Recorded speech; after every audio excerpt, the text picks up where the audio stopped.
अस्सलामु अलैकुम वरहमतुल्लाहि वबरकातुहू।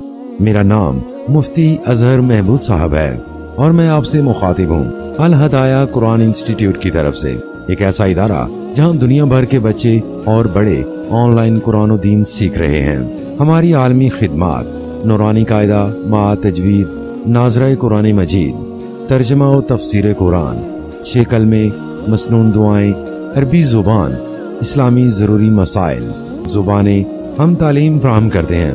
उर्दू, अरबी, इंग्लिश, पश्तो, पंजाबी। खुसूसी बात, चाहे आप दुनिया के किसी भी मुल्क में हो, कनाडा, सऊदी अरेबिया, यूके या अमेरिका, आप और आपके बच्चे घर बैठे कुरान पाक सीख सकते हैं। राब्ता करें आज ही मुफ्ती अजहर महमूद साहब 034991333632। अल हदाया कुरान इंस्टीट्यूट, जहां कुरान दिल से पढ़ाया जाता है और जिंदगी का हिस्सा बनाया जाता है।